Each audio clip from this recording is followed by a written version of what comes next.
Okay, welcome back. Last time we made our way around the battle frontier, and I basically just kind of showed off all of the battle facilities. And today we have our Legendaries episode. And this took a rather annoying amount of setup to do. Okay, that's a lie, it didn't take all that much setup. The next episode, however, took a lot of setup. But I'll talk about that more in just a little bit. So the plan for today is I'm going to go and get all of my legendary encounters, and to do that I needed a few things first. So I trained up the Whalemare that I had to level 40 to become Whalelord. I trained up my Trapinch that I had to level 41 so it would learn Dig, because it was the only Pokemon that I had that would naturally learn Dig, and I don't have access to a TM for it, I think. So that wasn't exactly ideal for me, and then I allowed myself to go and catch a Relicanth because it's required to do the stuff to access Regirock, Regice, and Registeel. So the plan for today's episode is I'm going to go and do this. This will give me access to the free Regis.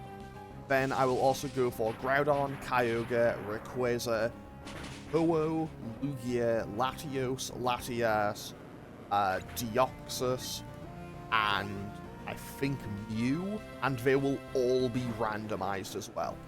You may have also noticed that Snowmad and Amingo are significantly higher level than they were last time. Yeah, there has been a lot of training basically happening. Mostly just because I needed to get prepared for the final episode, where I intend on fighting all of the gym leaders again.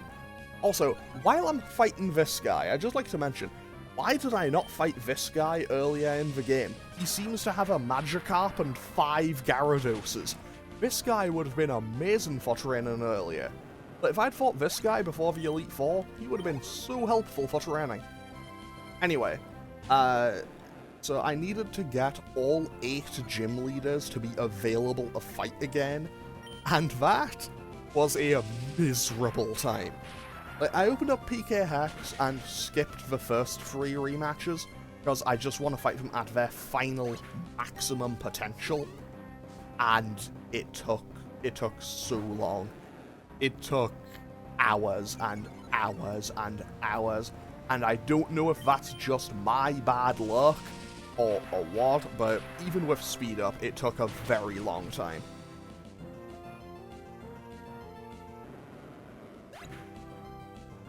Basically, I think it's 60 wild battles.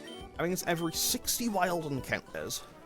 I think it's 60 wild encounters, 20 trainer battles, or 20 battle frontier fights. Every 60 wild encounters, 20 battle frontier fights, or 20 trainer battles, you then have a 31% chance of getting one of them to be available for a rematch, which obviously was not exactly ideal for me. So I sat for hours, and hours and hours, just fighting them again and again and again, but I can now fight them all. And I also, I just did regular trainer battles at first, so I fought Gabby and Ty a whole bunch to a point where I am now just loaded with money. And then I went to the battle frontier and just did the battle arena for ages. Still wasn't exactly ideal, but hey, we're getting there. Now, I think it's one of these tiles, and we should be just about there. Fantastic, we've made it. So now we dive down, and away we go. So we just surf out here, and now I need to go a bit closer, and then we'll pop out in, I think it's called the Sealed Chamber. Also, I will note, I will need to... Also, I can't read Braille, but it's basically like, go up here, I think. I don't know exactly what it all says, because I can't read Braille, but still. So I know that now I need to have... Relicanth at the back of the party, Wailord at the front, and I have to use Dig here. So that, I use this, and that breaks open that. And now that I have them in a certain formation, I do this, and I'll just be quiet for a second.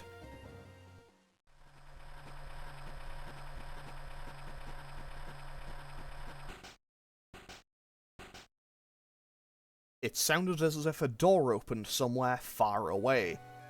So, we now have access to go and catch Regirock, Regice, and Registeel. But yeah, so pretty much I ended up fighting Gabby and Ty a whole bunch, and now I have basically infinite money. Which ultimately is probably going to be very helpful, because I am going to end up using a lot of Pokeballs in this episode. So what I'm going to go and do is drop off this Wailord and Relicanth and Flygon, because I do not need them anymore for this, but I am going to bring some other Pokemon with me. Mostly just because I'll go for Regirock first, why not? Mostly because I feel like I need the coverage available. Pretty much, I want to make everything as practical as I possibly can. Okay, so what I'm going to do, also I gave Sancho a few levels. So what I'm going to do is, Wailord can go over here. I'm not too bothered about messing up the organization of my boxes right now. And then I will also put Relicanth in this box because I can't use it because it's not a Pokemon that I officially have. However, I'm going to pick up this Ponyta and also this Sharpedo, and I think I'll also take... do I have a Steel? No, I think I'm okay with just V5. Although I need a Pokemon for Fly, so I'll keep Flygon with me. Basically, I'm taking this Ponyta with me because... I'm taking Ponyta with me, mostly just because it has Flash Fire, so if I encounter a Fire Legendary here, I can work around that. And I need to go somewhere where I can buy Ultra Balls. Also because I need to stock up on a lot of Pokeballs. I also used a whole bunch of them just trying to catch a Relicanth, so yeah, not exactly my finest hour. And I also brought the Sharpedo with me, even though it's way lower level. Well, I'm okay with that, mostly just because there's a whole bunch of, in Gen 3 especially, like in early Pokemon I should say, in early Pokemon there is a lot of Psychic Legendaries, so I feel like having my bases covered in the event that I find one, probably for the best. Because in early Pokemon, in terms of, Psychic Legendaries, that could be Mewtwo, Mew, Latios, Latias, Lugia, Celebi, Jirachi, or Deoxys. Like, there's a lot of them. This is not the build. Man, I need to go to the Pokemon. Where am I going? Where can I buy the netball? Oh, well, that answers that. I'll buy 40 of those, I'll buy 99 of these. I am doing everything in my power to make sure that I absolutely catch all of these Pokemon. Okay, so I think I should be okay, and just a reminder, I still won't be able to, I still won't be able to heal in battle, so hopefully I can get through these without too much hassle, but we'll see how it goes. Also, there's some of them where they may just kind of kick me out of the fight. Because obviously because there will be some that might have access to Raw or Whirlwind. You know, because that's always a risk, and it's not one that I like. Okay, so the challenge for Regirock requires Rock Smash. So I will quickly just take M for Rock Smash. Sorry, HM for Rock Smash, it's not a TM. And I'll just teach that to Sharpedo. Honestly, I should probably teach it to Flygon, but whatever. If I need to, I can shuffle around their movesets as and when need be. Okay, so Sharpedo now knows Rock Smash. So I need to go left 2, down 2, and not open the bag. I need to go left 2, down 2, and use Rock Smash. This will give me access into this chamber. Now, the Regis will be level 40, so my Regirock is... That sounded like a Ho-Oh. That's because that was a Ho-Oh. Okay. Well, that's a little bit scary. I also can't really hit this thing. So you know what I'm going to do? I'm going to go for an Ultra Ball turn 1 and see what happens. 1, 2. If that had stayed in. And with that, you know what? Okay. In the event that I find something that goes for Whirlwind or Raw, I'll give myself 3 tries to catch it. Because I feel like... I'll be honest. I think that Legendaries having access to moves like Whirlwind and stuff isn't exactly fair in the context of a Nuzlocke. Especially if they are roaming Legendaries. Honestly, that is one of my biggest complaints with Omega Ruby Alpha set. No, sorry, Heart Gold Soul Silver. Just the very, very simple fact that that's how they operate. It's just ridiculously unfair. It's like, okay, cool, I got a Pokemon with mean luck, they can't run away from the fight anymore. And then both Raikou and Entei just go, actually though, no, I can because Raw. Which isn't exactly fair. I mean, this Ho-Oh is... It's not staying in the bowl, but it's cooperating a lot more than I was expecting it to. So, it has Recover. Okay, so I can safely say that this Ho-Oh is not a threat to me. Like, it's not a threat in the slightest. The only attacking move this thing has is Gust. Like, that's the only attacking move it has. It can only hit me with Gust. That's the only damaging move it has. Okay, so last chance on Ho-Oh. If I don't get it, I'll just leave it. Like, if it Whirlwinds me again, I won't knock it out, I won't catch it, I'll just leave. Because as much as I would love to catch a Ho-Oh, I'm probably not going to use it even if I do get it. But still, I feel like this is... I don't know, I've always felt like moves that just end battle are really stupid to have on Legendaries. Okay, so we don't get our Regirock, which was a Ho-Oh. That's a little bit disappointing for me, I'm not gonna lie. So now let's hop on our Flygon and go back to Doofed Town. I just realized I didn't buy repels. I probably should have done that. Anyway. Hopefully we'll be okay. And, well, let's go and find out what our Regice is. Hopefully I'll at least be able to catch one of these. Actually, I'm going to fly to Petalburg because I think that'll be a little bit faster. I mean, I have to go out of the city and surf down, so honestly, it probably works out about evenly. Oh, also, I have the Acro Bike back. It doesn't really make all that much of a difference, but I needed the Acro Bike for something, so I currently have the Acro Bike. And also, I'll talk about it more once I'm in a, I guess, a longer battle.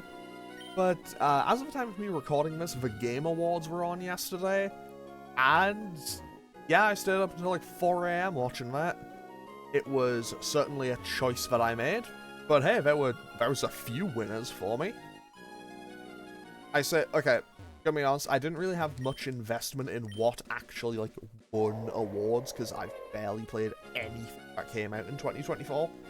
Like the only games that came out in 2024 that I've played were Persona 3 Reload, Shin Megami Tensei 5, and What the Fog. Okay, so basically, what I need to do for this one is I need to walk 2 laps of this room clockwise and just hug the... Well, sorry. I need to walk a lap of the room clockwise, hugging the wall. Okay, so Regice is... yeah, let's just keep going with smaller. So Regice is... That doesn't sound promising. Well, that's an Entei. There's another Pokemon that'll probably just boot me out of the fight because it'll have Raw. It's level 40. It's level 40, it will have Raw. It'll just kick me out of this fight. Like, straight up, it will just kick me out of this fight. So that's annoying. And Entei is also one of those Pokemon that's just really annoying to catch at the best of times. But yeah, so I stayed up until about 4 AM watching boards, and even though I haven't played most of the games that were nominated, a few of the announcements, like, look pretty solid.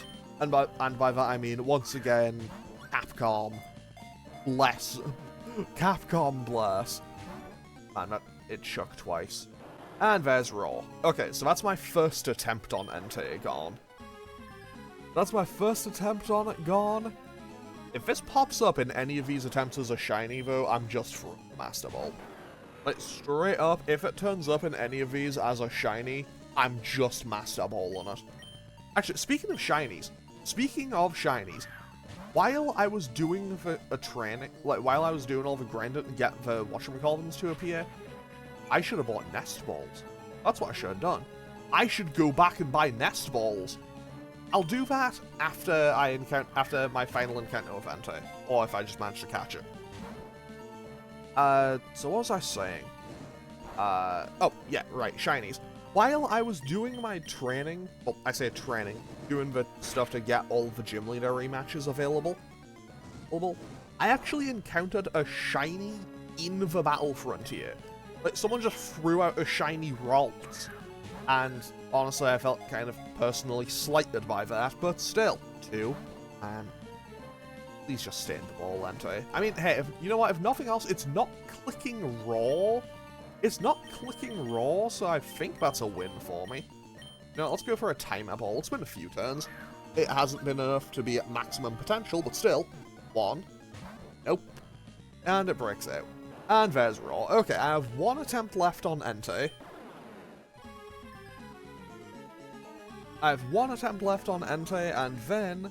Okay, so, I'm gonna be totally honest. While I'm doing this, I have just kind of pulled up my notes that I just have on my phone about the stuff I was at the Game Awards that got announced. Because, hey, I figured it would be good for me to have something to ramble on about. And so they showed a classic-style Ninja Gaiden game. I think they said it was made by people that made Blasphemous. I haven't played Blasphemous, but like it looked really fast and fun. Like that is a game that I think, like it's a game that even if I don't play it, I'll probably want to see a speedrun for it, because no doubt it will be ridiculous. Also, because Ninja Gaiden games tend to be really hard, and it'll just be really impressive to see. I don't know if it had been previously announced, but Slave Aspire 2 was shown. I haven't played the first one, but it still looks kind of fun. I don't know how that works narratively. Were they unsuccessful in their quest to Slave Aspire in the first one? Or is it a second separate spire in this one? Anyway, so after those 3 attempts, we don't successfully catch Entei. So that's Regirock, failed, Regice, failed, and I'm not gonna go back for them. I would love to be able to say that I can just go back and get them, but I'm not going to allow myself to do that. I'll buy 50, I'll buy 20 more. I have built up enough money from just Gabby and Ty over and over again, but I don't think I need to worry that much about running out. I also need a Pokemon with Flash, but I think I'm okay for that. Okay, so over we go to Lily Cove City. I haven't healed yet, so I'm going to go and do that. They also showed... I don't know if it was a sequel or a DLC.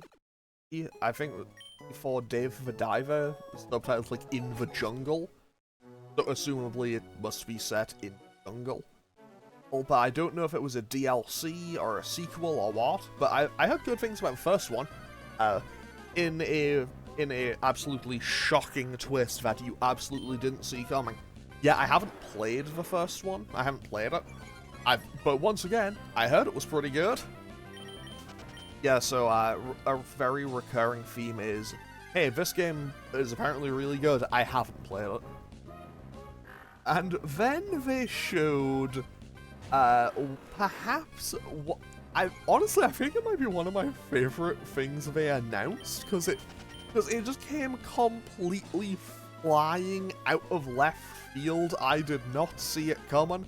I don't think anyone really saw it coming, and it looked like it was a kind of pretty edgy Metroidvania take on Pac-Man.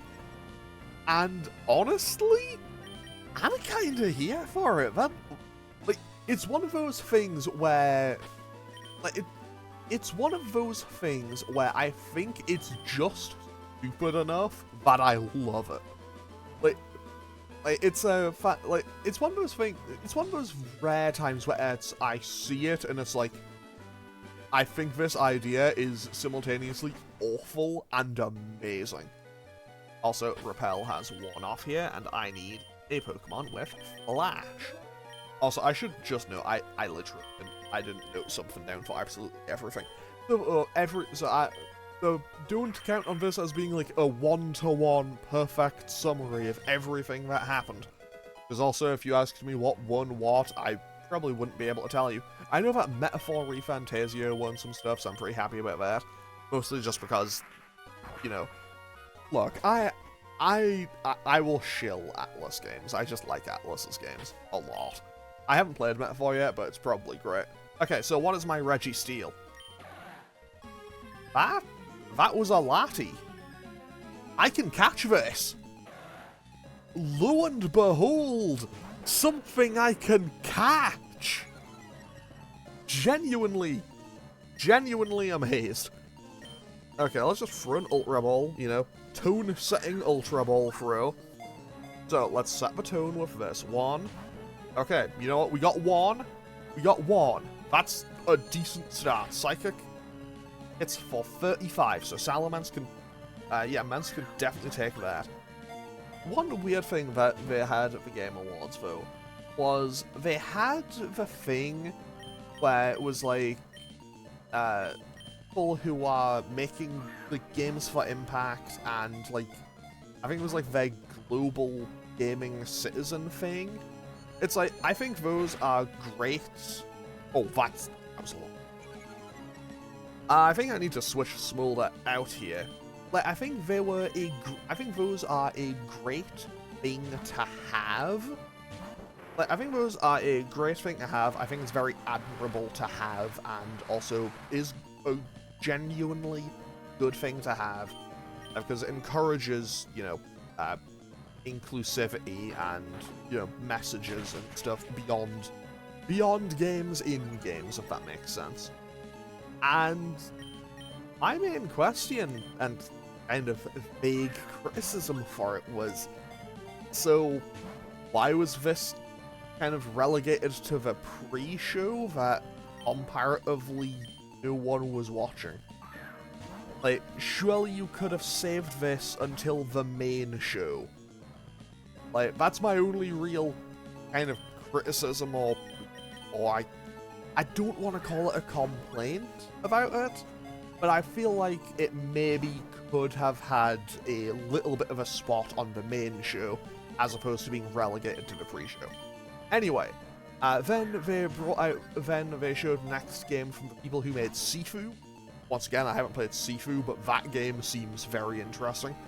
Also, 10 out of 10, the strategy of what if I brought a Dark type to kind of counteract Psychic is going very well here, because Sharpedo is walling this Latias. And the Sifu devs are making a football game, which I did not see coming, but hey, it's an interesting and unique idea. Yeah, and I hope it's good. It probably is. After that, I don't even remember what the award was for, but I know that they were talking about the new Indiana Jones game, and the only note I have here is Todd Howard short, or is Troy Baker just really tall? like, that's the only note I have for that. I know it was something to do with an award, and I know that they then brought Harrison Ford out to do the award. But, like, I don't remember what the award even was. After that, they showed Witcher 4. Now, hold on. Now, hold on, everyone. This may come as a surprise. I also haven't played Witcher 1, 2, or 3. Because okay, look. I'm not going to start at 3. Like, I know that Witcher 3 is apparently incredible, but I'm not starting at 3. Why would I do that? Like, I'm not going to start at what seems to be the final chapter of a story. Like, that seems weird to me. But hey, like, can't really complain. CD Projekt seem to usually really nail it with their games. Cyberpunk was obviously kind of a disaster at launch, but obviously that game has its comeback in a huge way and is doing very well for itself. Like, I think that's probably one of the great kind of comeback stories for a game. Because I remember that game came out and it was a super buggy mess and everyone was clowning on it. I think even I probably clowned on it a fair bit when it first came out. I also still haven't played Cyberpunk 2077. Actually, now that I think about it, I don't think I've played a single game CD Projekt made. I say that, but at the same time, I have Witcher 1 and 2 just in my Steam library, unplayed. They're on the very, very, very long list. Speaking of the very, very long list, does this Latias want to stay in the ball? Do I have access to Thunderwave on anything? Because this ain't looking too great. Eventually this thing's going to run out of PP and just start struggling. After that, I think there's probably a couple of other announcements. They announced the new Elden Ring thing. I think they said it was a standalone game. I think it was called Night Rain.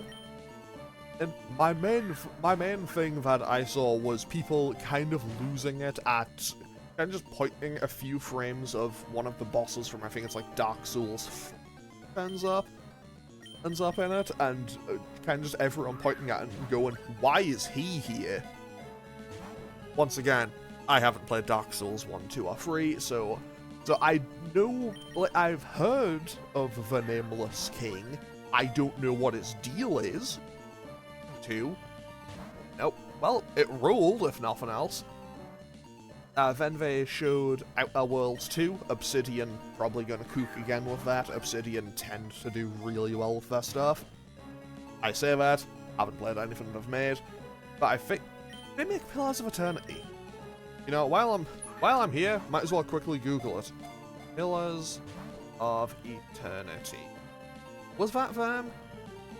It was. Okay. 10 out of 10. Today on I Google Things mid-episode. Yeah, so they'd made Outer Worlds 1, obviously. They'd done Pillars of Eternity. I think they did KOTOR 2, like Knights of the Old Republic 2. I haven't played Knights of the Old Republic.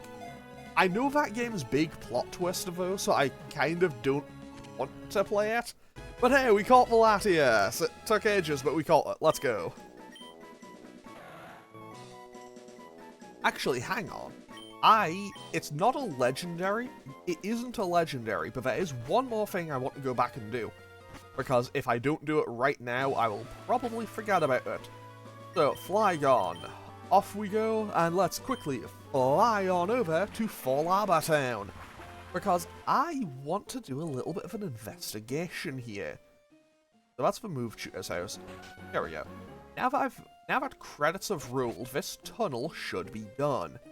Right? Fossils are so wonderful. Okay, yep. Not safe that way. I was digging when the whole vault collapsed. Giant cavern underneath now. But I've left it alone. I don't think there are any fossils there. Well, let's go find out. Okay, desert underpass. This is an entirely new area. And it's another Whisper encounter. Also, I should note, this isn't a legendary. There won't be a legendary encounter in here. but it will give me access to the other fossil that I missed earlier in the game. So I kind of just want to go and find out what that fossil Pokemon is. Because you may recall, the one I got turned out to be a Mr. Mime. And I just want to know what the other one is. This is a very large area. Wow. This is an impressively sized area. Jeez. I must be getting close to it. Like, I'm running all the way over to a desert here. Okay, so here we find the claw fossil. And I can dig my way out. Fantastic, I can. Let's go. Let's go. Thank you, Flygon. Now the question is, where do I go for my next legendary? Actually, I will also note, at some point in this episode, I'm going to just have to make a cut. At some point in this episode, there'll just be a hard cut, and it'll be when I go and find Latias. Sorry, whatever my Latias had been randomized to, because, gonna be honest, it ain't happening. Like, it's a roaming legendary. Roaming legendaries can take forever. And I'll just put all of them that I catch in this little area, like in that bit of the box, and then I'll kind of get... Then at the end of the episode, once I have all of them, that's when I'll go and actually just have a quick look at all of them. And hey, who knows? Maybe I'll get super lucky. Maybe I will get incredibly lucky and just be able to... And who knows, I might use one. Okay, so let's see what our claw fossil regenerates itself into. So our root fossil was a Mr. Mime, and this is a Magnemite. I mean, I already had one, but Magnemite's pretty nice to have. Honestly, having a Magnemite for, I would have gotten it, like, right before Norman, so, probably not the best time to get it. But, overall, I think getting Mr. Mime is still preferable, considering I got Magnemite as my regular encounter in New Morville. But hey, that's a second potential Magneton for later. Okay, so what I'm gonna do now is I'll run around and I'll make a cut to when I eventually find the roaming legendary. So I will be right back.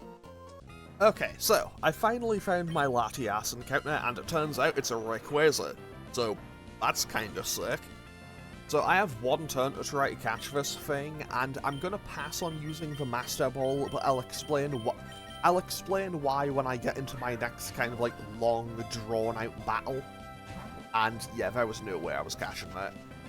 But yeah, so full disclosure, I'm now recording the rest of this episode the following day, because to be totally honest, finding that Rayquaza took 2 hours going back and forth between.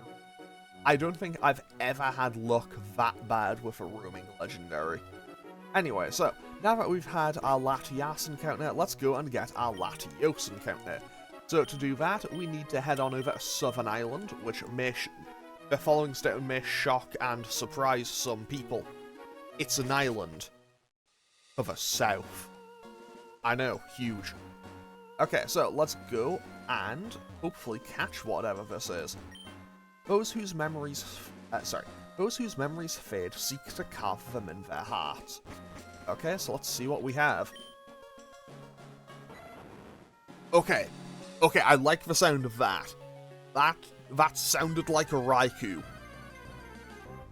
That was a Raikou. Wait, this thing's gonna have Raw, isn't it? It's gonna have Raw.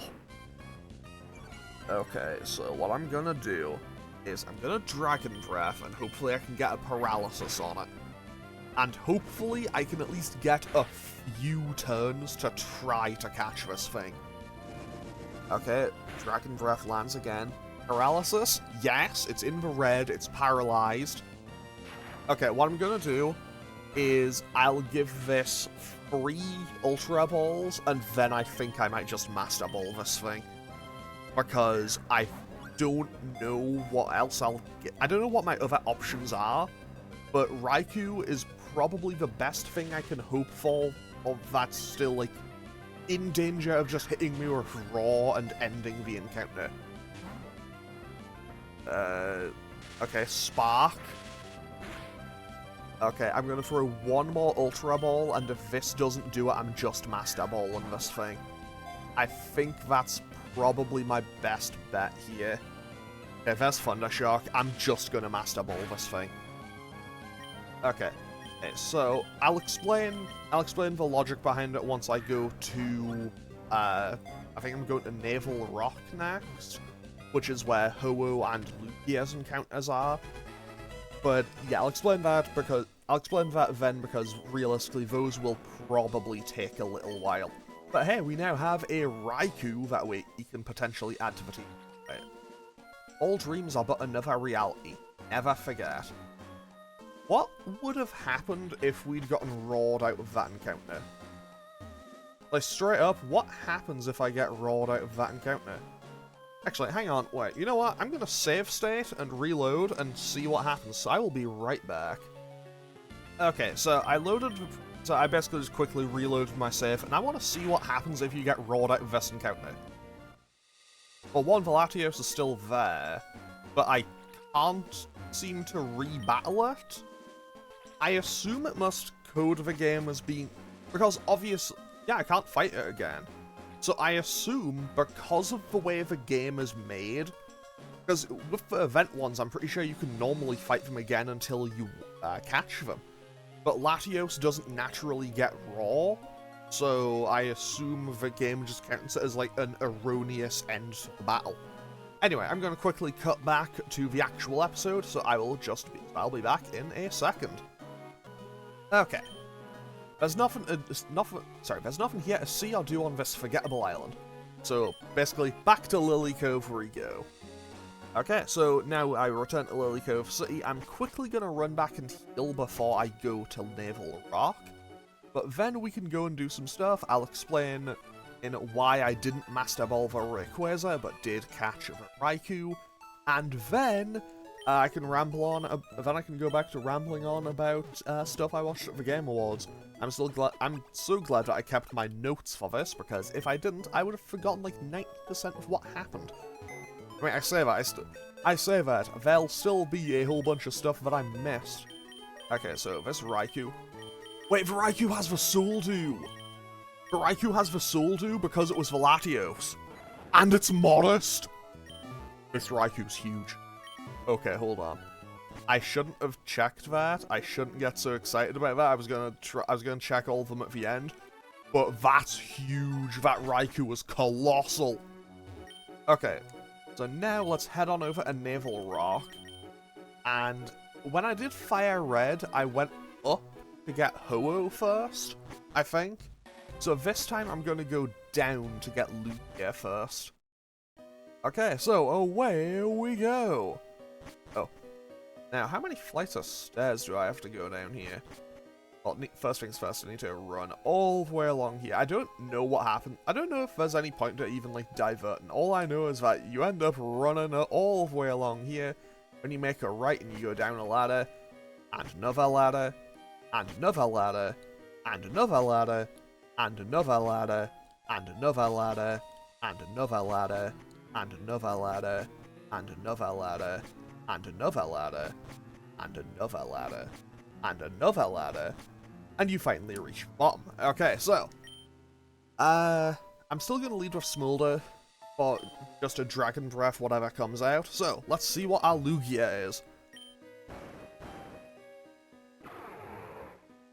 That sounded like a Latios. Was it? It was! Okay, so I have the potential to get both Latis, and I have access to Soldew. I have access to both Latis and the Soldew.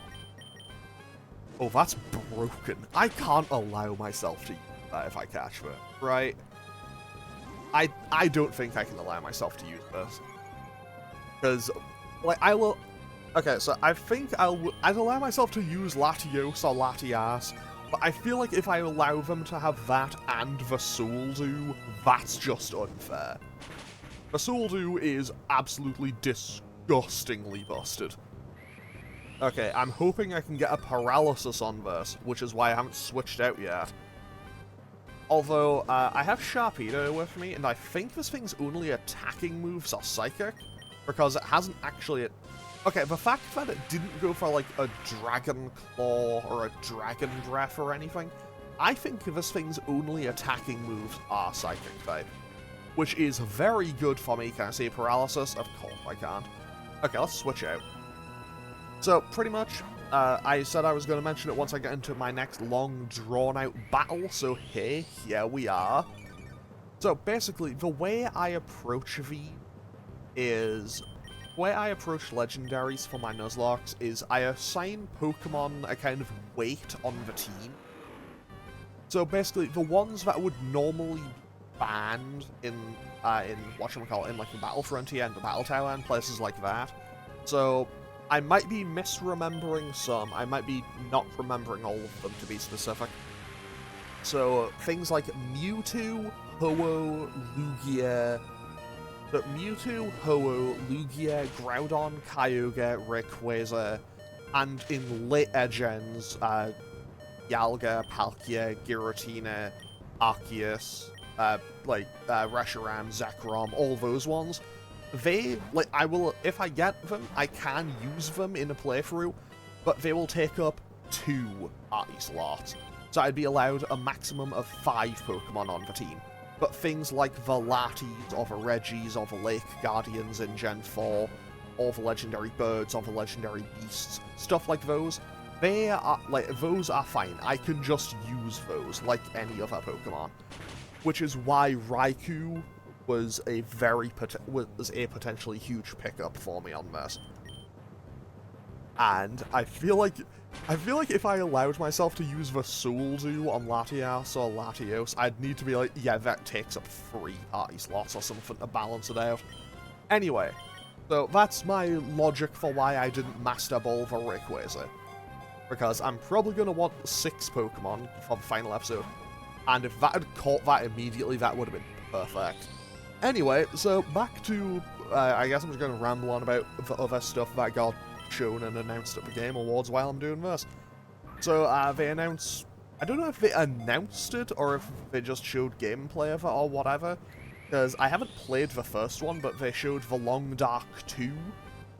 I know it was I think it was a survival game of some description, but I don't really know or remember it. I never played it. Whatchamacallit, they talked a bit about Borderlands 4, gonna be totally honest. I played Borderlands 1, I played Borderlands 2. I'm good. Like, if I never play those games again, that's fine. Like, I've played them single player, I've played them co-op. I just don't connect with them. They're just not for me, I think. But hey, we got the Latios, let's go. Success! Success! Smash Bros. Announcer, Smash Melee specifically announcer voice. Success! Also, we can't surf here because that's like 1 tile down, I guess. Okay, so now we need to go up a ladder, and another ladder, and another ladder, and another ladder. And I'm not gonna do the bit the entire time, don't worry. I'm not doing a bit the entire way back up and then all the way up to the top, because that would be lunacy. But what if I did, though? I'm not going to, don't worry. Okay, so what I want is, first things first, I need to heal. I definitely need to heal, because Smolder is very low on health. So let's do that before I make any stupid mistakes, because I don't want to make stupid mistakes here. And go find what my Ho-Oh is. So hopefully this will be something cool. That was a lot less ladders to get up than to go down. Anyway, we just walk right to the edge here, and what do we have? I think that's a Moltres. I'm pretty sure that's a Moltres. Is it? Yeah, it is. Okay. I mean, it's not amazing, but it's not... Actually, it is pretty terrible. It's maybe the worst it could have been. But hey, I'm still going to try to catch it, because hey, a legendary's a legendary, you know? Also, I'm going to be honest, I hate to have to be kind of, I don't want to say detrimental, that's not the word. I don't want to dislike Moltres, it's just not very good, you know? Either way, we got the paralysis turn 1, so hey, hopefully we can catch this thing without too much hassle. And also, because we found one in our playthrough of Fire Red at this level, I believe I should know what its moveset is. I think its only attacking move should be Flamethrower. I'm gonna stick around a little bit longer to find out, but I think its only attacking move is Flamethrower. Anyway, back to rambling on about Borderlands. Yeah, so I played 1 and 2. I played 1 by myself initially, then I played it in co-op. And I played co-op as both, like, playing as my super high-level character, like, guiding someone else through it, and as, like, a second character, and yeah, I feel like they just kind of drag on.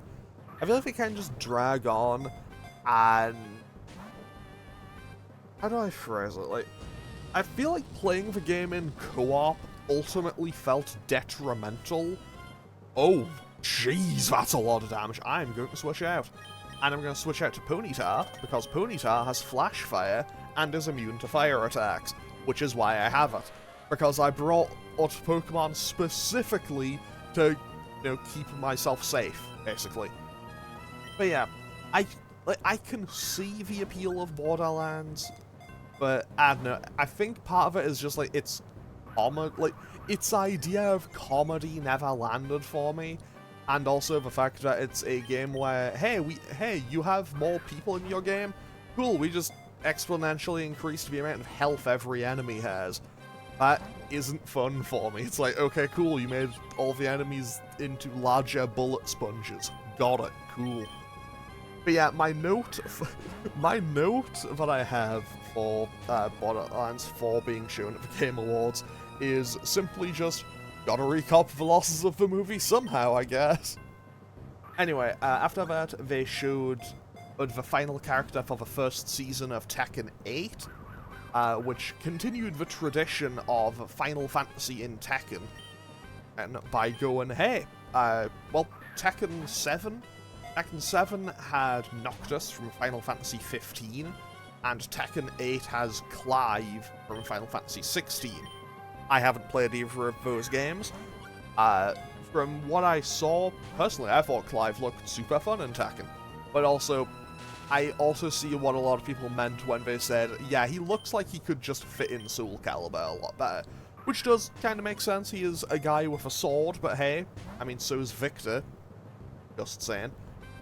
And, you know, there's also people a bit upset that it wasn't Tifa, because, you know, people really want Tifa to be in the game, but still. Nope, that's not working. Although, the history of Final Fantasy in Tekken technically goes back a lot further. Because I don't actually think Namco had anything to do with it, but there is a little game on the original PlayStation called Guys, God Bless the Ring, in which there's a few characters who are definitely not who are basically like legally distinct Tekken characters. Like, look at the character from that game called God Hand and try to tell me that that isn't just meant to be Kazuya. And in that game, a good amount of the Final Fantasy VII cast is playable. I know it's not everyone, I don't think everyone's playable, but I know Cloud is, I know Tifa is, I know Sephiroth is. And I want to say Red 30 and Ketchy both are, but I don't know about Barrett, I don't know about Aerith, I don't know about Vincent, and I don't know about you. To be totally honest, I still don't really know where you came from. Like, I know she's in Final Fantasy VII, but I'm pretty sure she's also in Final Fantasy VIII. But I'm gonna be honest, I've never actually played FF8. Honestly, of the ones on the PS1, the one I want to try most is Final Fantasy IX. Mostly because I played, like, I had 9 when I was a kid, but like, I bought it from, like, a second-hand store. Oh, and the disc was super scratched up, so I never got to play very far into the game. I've played maybe the first, like, I don't know, half hour, 40 minutes maybe. Because I remember the game starts and you have, like, the big sweeping shot of the airship, Then you have like the introduction to Zidane and kind of his crew. Then you go down into the city and you have the bit when you're playing as Vivi, and like you go into like, I think it's like the Royal Opera or something. Then I remember there's like one or two more additional cutscenes. You end up in a forest, then another cutscene plays, and then it would just freeze. So I've never seen past that in Final Fantasy IX, and I do want to go and see what's beyond that, because I've heard fantastic things about Final Fantasy IX. Although, gonna be totally honest, the only Final Fantasy I played and liked enough to finish was Final Fantasy X. I do want to go back and play 10 again at some point. At some point I'll probably play 10 on here, just to give more reason to do it. Because outside of Pokemon, I think FF10 was actually the first JRPG I ever finished. So, fun fact on that.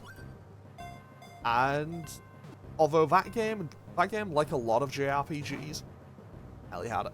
That game, like a lot of JRPGs, I feel like it takes a very long time for it to get going. Like, I know, maybe it's just me, maybe I was just impatient when I played it, but that game doesn't feel like it gets going until after the Blitzball tournament, and that's like, I don't know, 6-8 hours into the game, which is, quite a while for an RPG to start feeling like it's getting going. By which time you also have like almost your entire party, because it's roughly around about the time when Auron joins, and I think the only party member you get after that is Riku, and she isn't that far off either. Anyway, hopefully we can catch this Moltres sometime today. 2, 3. This Moltres, I have just seen a vision of the future. This Moltres runs out of PP, goes for struggle, and kills Ponyta, and takes itself out in the process. Which, to be fair, if I lose Ponyta, that's probably not all that big of a deal to me. Actually, now that I think about it, I think I've seen all of the Fire-type legendaries now. Oh, as of Gen 3. Because I found Regirock was Ho-Oh, Regice was Entei, and Ho-Oh is Moltres. I think that's all of them. Like, I'm pretty confident that that's all of them at this point.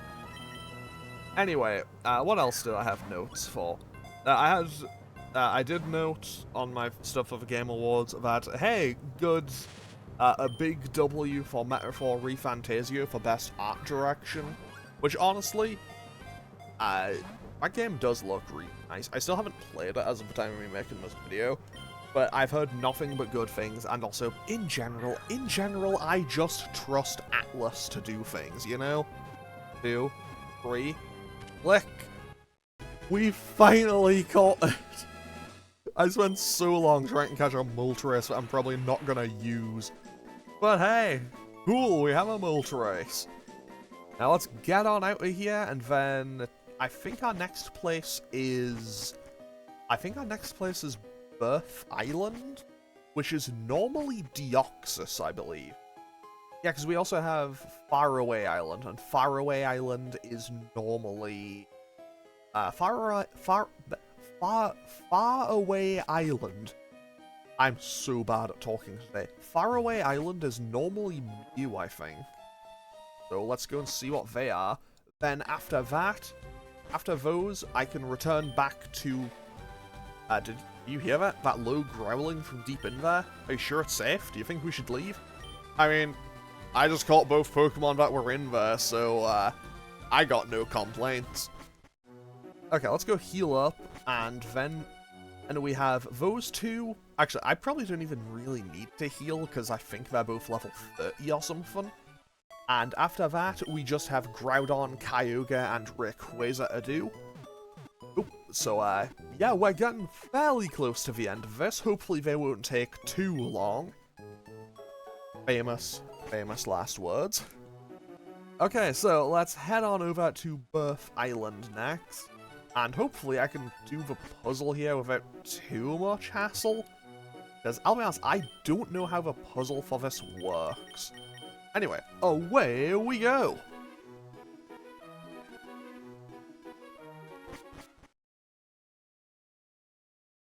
Oh, it's a bit ominous that there's no music.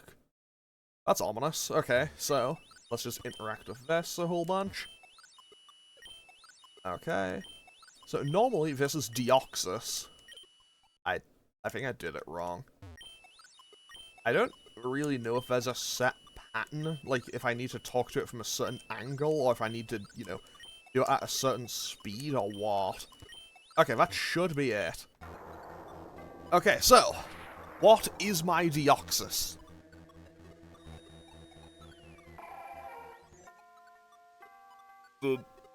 Is it? Oh. Okay. So my Deoxys is actually a Deoxys, okay. I mean, the odds of that were pretty low. It was like, what, 1 in 20 or something? Actually, I can just calculate. So there's 5 in Gen 1, 6 in Gen 2, that's 11, then there's Groudon, Kyogre, Rayquaza, Regirock, Regis, Latios, Latias, Jirachi. Yeah, it was like roughly 1 in 20 or so, like I think it's like 1 in 22 or something. If that had just worked, that would have been amazing. Okay, so this thing has shown, I think it showed like Knockoff and Pursuit. Honestly, I'm not worried about this thing. I'm not worried about this thing, especially after the disaster. If you saw what happened when I encountered this thing in Fire Red, disaster there. It wiped out like half of my team. Mostly because it had Psycho Boost and Hyper Beam. So, yeah, it chose violence in that one. But hey, hopefully he should be okay. And while I'm just... Also, I don't really have a means... Wait, I do have a means. I have Ponyta. And also Sharpedo, so I should be okay. Oh no, the Pursuit Trap from something half its level. Oh no, all 12 damage. Okay, so let's go for Stomp and see how much we do with that. So anyway, back to Ramble. Big crit out of Ponyta. Okay, let's switch out. Honestly, a Mingo probably just walls everything here. So... they had a thing on at the Game Awards where it was like part of the music of Arcane, and also the following statement for like 20 or 30 seconds will be a spoiler for Arcane Season 2, just mentioning it now, I'll mention it when it's done. But yeah, so my main question is Victor's final, like, is the visual appearance of Victor at the end, and, like, is his kind of final form, I guess, is that technically a spoiler? Because now, that's just his base design in the game of League of Legends itself. I mean, I guess at this point it's been, like, a month. And then Riot's logic is, well, we gotta put those skins out now, so if you didn't watch it day one, that's on you. So yeah, that was my note on that. And then we had RGG Studio and Sega just continuing to kook. So, I've never been a big Virtua Fighter guy, but I have found it increasingly funny how for seemingly years, Sega's gone, yeah, we're gonna do a new Virtua Fighter thing. And it's always just been, hey, we're re-releasing Virtua Fighter 5 again. And to be fair, even just a few weeks ago they announced, hey, we're doing that again. But they also showed the first look at an actual Virtua Fighter 6. So, while Virtua Fighter obviously isn't my fighting game of choice, if anyone saw the Arcade Assault episode, you probably know why it isn't my fighting game of choice. I am garbage at it. Yeah, honestly, Virtua Fighter fans, I'm happy for you. Also, one thing I will always give Virtua Fighter credit for is just the very simple fact that, like, if you have named a character in any game in that series, they will be in the next one. Like, I think the only time a character was ever removed in Virtua Fighter is, like, I think Taka Arashi wasn't in the base version of Virtua Fighter 5. Either for, like, a technical issue that they then fixed by the first proper revision, which I think is the version that released as the console version on 360 and PS3. I might be wrong on that, but I think that's the case. So, yeah, there's that. And then, RGG Studio continued to kook by showing the first thing of, I think they called it Project Century, which appears to be like, hey, what if we made Yakuza, but it's set in, like, 1950? So, I assume it's not, like, a full... I assume it's its own thing, kind of like Judgment is. But yeah, gonna be looking forward to that as well, even though I have... Look, I have full and complete faith in RGG Studio, mostly just because they have cooked and continued to cook successfully for like 20 years at this point. I say that, as of the time of me making this, I have only played up to Yakuza 4, but you know what? Kiwami 1 and 2, great. 3, I had some issues with the combat, but otherwise, great. 4, great. 5, I've heard from many people that 5 might even be the best one. So 5, probably great. 6, probably great. 0, probably great. 7 and 8, they decide they just want to change genre, and apparently they're still great. Then I also have Ishin to play, and also at some point I need to play Dead Souls as well. So, and no doubt by the time I get around to all of these, there'll probably be like 5 more of them. There's the Majima spin-off, like Pirate in Hawaii or whatever it's called, coming out in February. Yeah, like there's a lot of those games, and they are consistently fantastic. That's like from all accounts. Okay, so hopefully I can just catch this Deoxys soon. My next note that I have written down is just all caps, Turok in 2024 as I live and breathe. Because I'm going to be honest, Turok was not something I expected to see. Honestly, Turok wasn't a series I expected to see ever again. Because there's the original 2 on the GameCube. So there's the original 2 on the GameCube. There is Turok Evolution on the PS2, I think on the Xbox and the GameCube. PS2, GameCube, and Xbox, I think. Then there's Turok 2008, I think? I assume it's on PC, along with 360 and PS3. Then, other than that, outside of that, and I think a remaster of the first and maybe second game by Night Dive, like, I don't think there's been anything like with that series for a very long time. So, genuinely, really surprised to see that. And, like, pleasantly surprised to see that coming in. My next note was,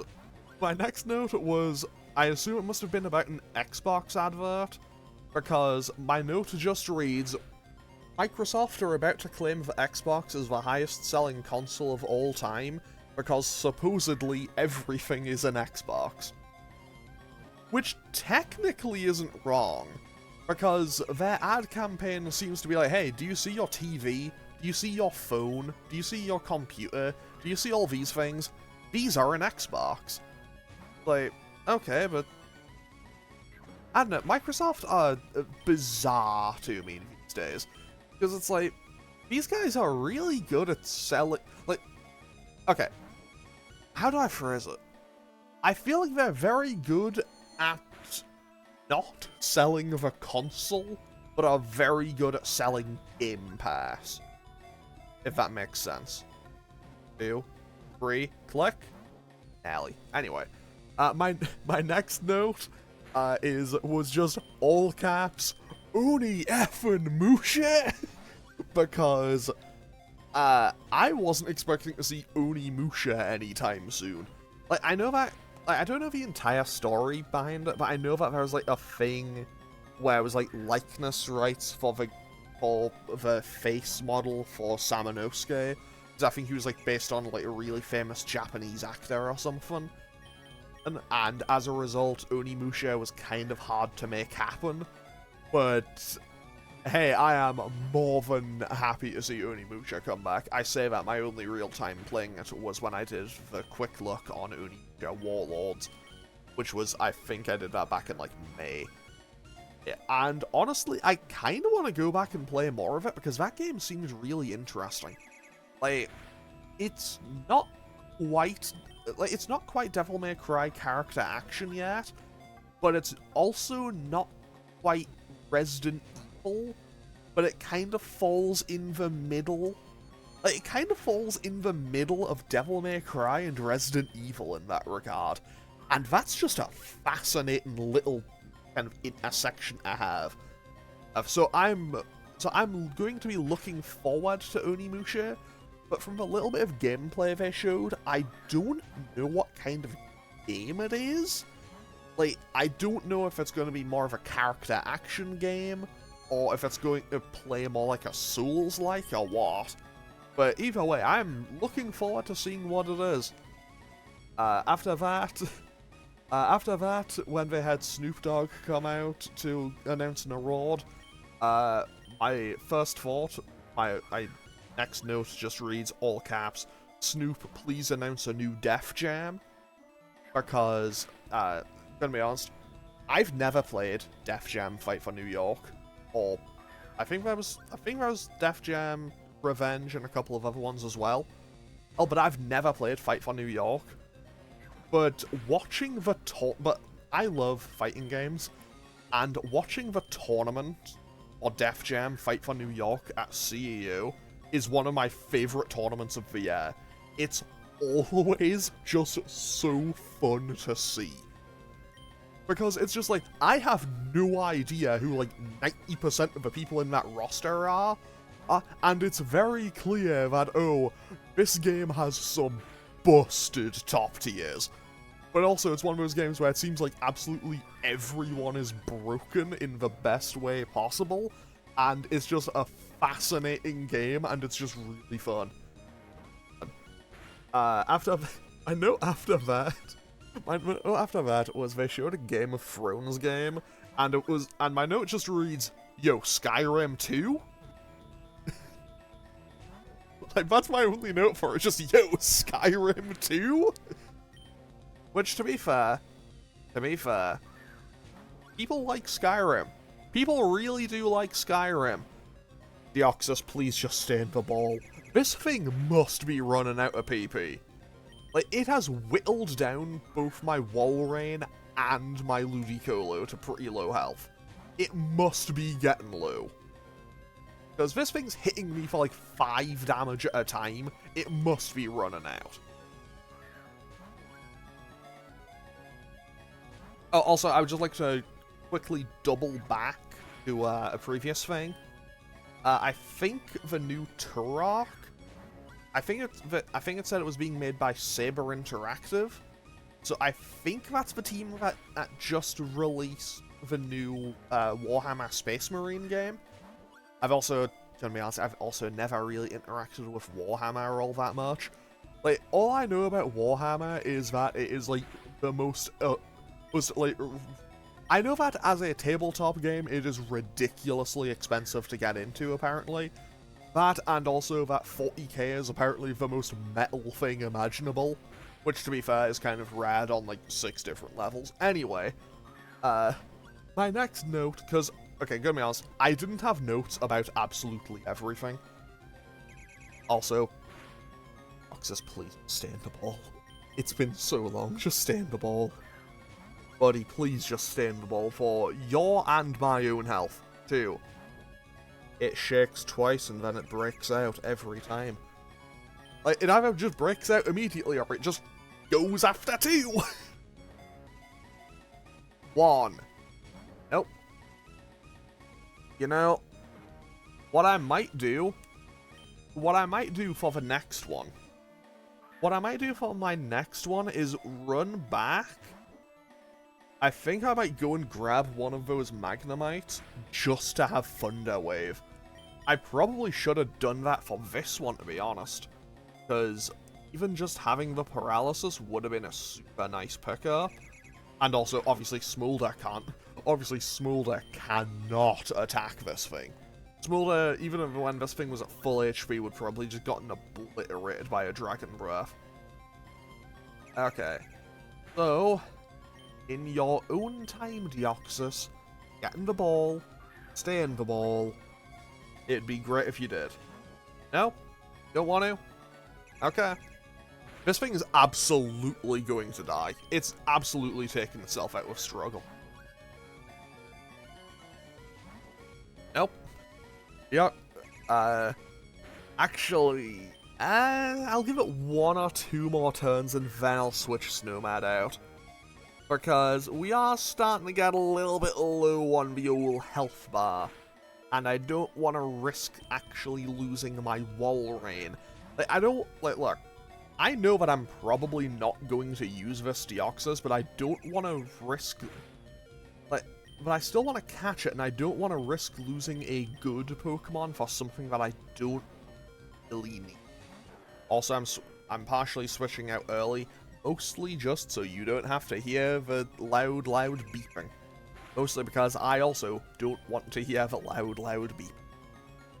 Because the kind of, hey, you're on low health alarm is never enjoyable, at least Gen 5 learned.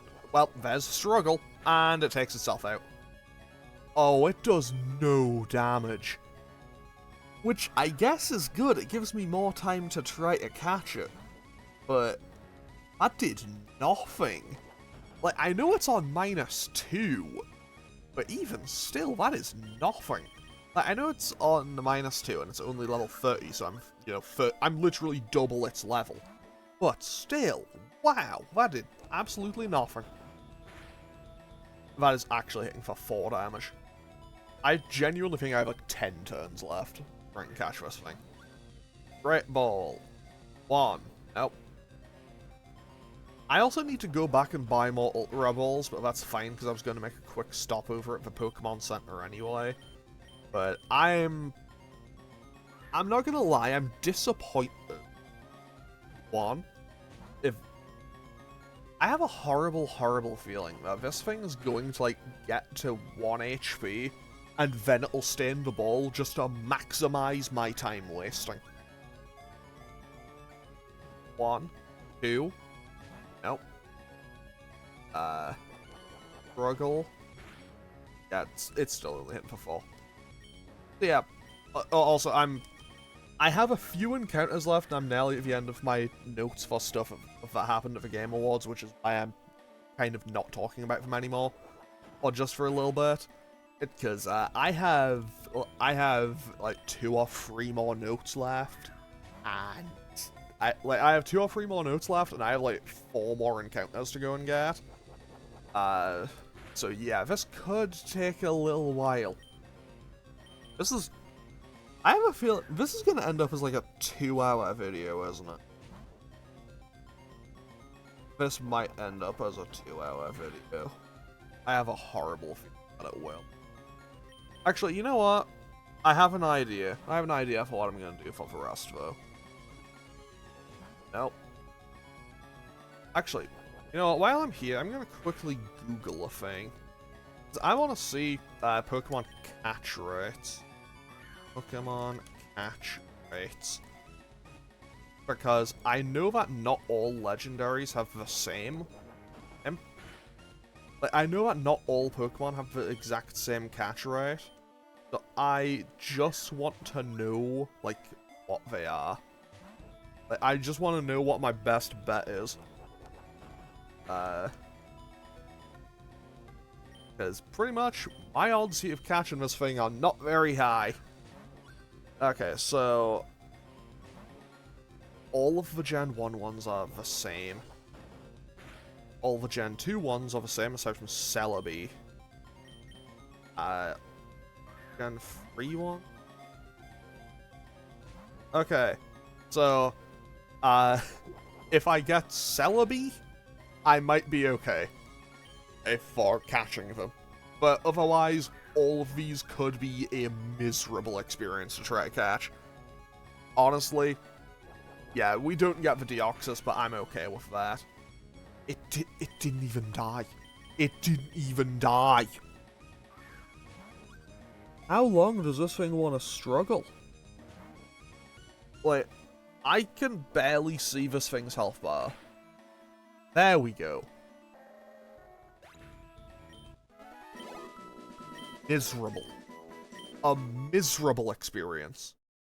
The Deoxys flew away. If I go back, I could just fight it again. I couldn't. Honestly, that's fine. That's for the best. What an oddly shaped island, eh? Well, you can say that again. Random guy who... what's the word?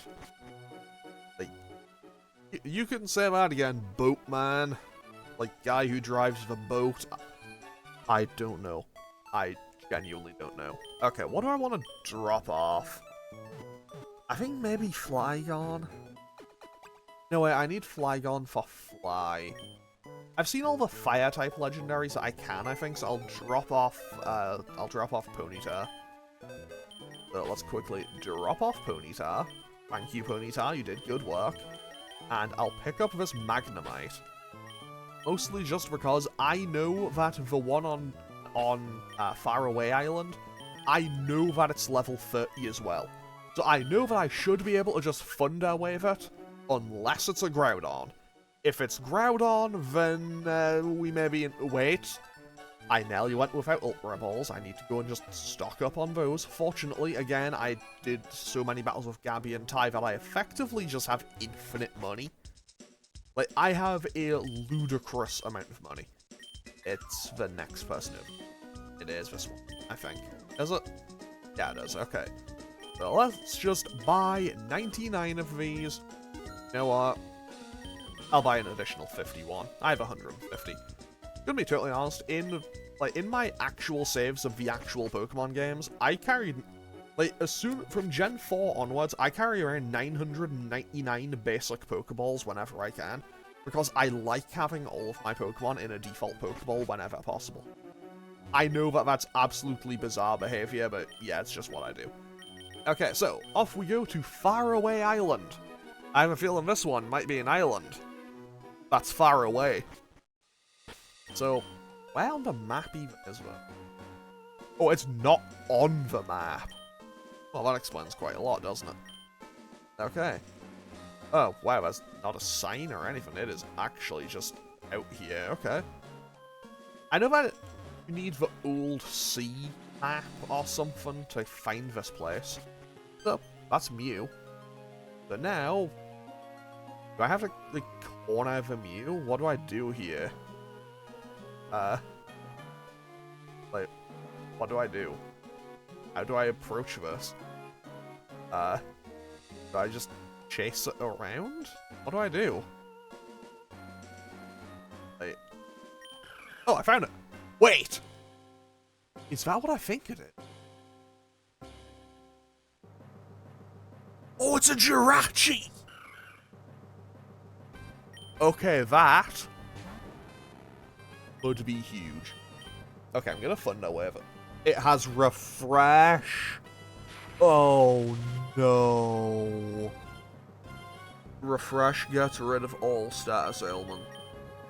That is okay. Okay, off we go. Let's just try to catch this thing. Anyway, so. Okay, it has Refresh. It has Helping Hand. What else does this thing have? Okay. To be honest, I don't think I've ever actually seen the animation for Refresh in this game before, but hey, that looks kind of cool. It does have Psychic. That's gonna hurt, actually. That hurt a lot, actually.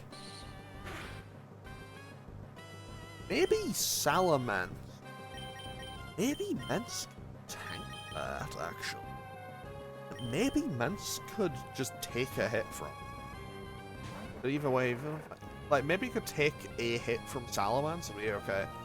Either way, it's gonna be a bit of a pain regardless. I don't think it can actually hurt Sharpedo though. So I should be okay. And now hopefully we can just catch this thing. And you know what? Jirachi being the Wishmaker Pokemon, kinda... Oh wait, I had another note. So they showed a new... Well, they showed a kind of teaser for a new kind of Sonic... it was called... I think it was like Sonic Racing Cross Worlds. And my main thought and question on it is... So... Is it just another Sonic and Sega All-Stars Racing? Because Sonic and Sega All-Stars Racing Transformed, like, that game was really cool. It was, obviously, it was a whole bunch of the Sega All-Stars, a whole bunch of Sega All-Star tracks and everything. And, yeah, it was a really cool game, and now, the following statement may be a bit of a controversial one. It shouldn't be, but it might be, because who knows, it's the internet. Anyway, I think if they launch a new game like that and give it the level of quality and care for post-launch support that, whatchamacallit, Crash Team Racing Nitro Fueled got, I think a new Sonic and Sega All-Stars Racing game would be genuinely one of the best kart races ever made.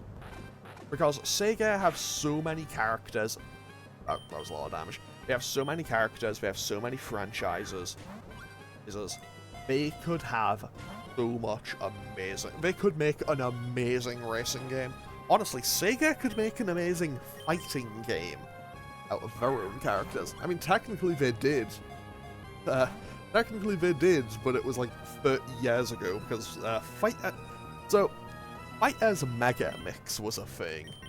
And if you've ever wanted to see Sonic the Hedgehog or Akira from Virtua Fighter having a punch-up with the Hornet from Daytona, USA, that's the game for you.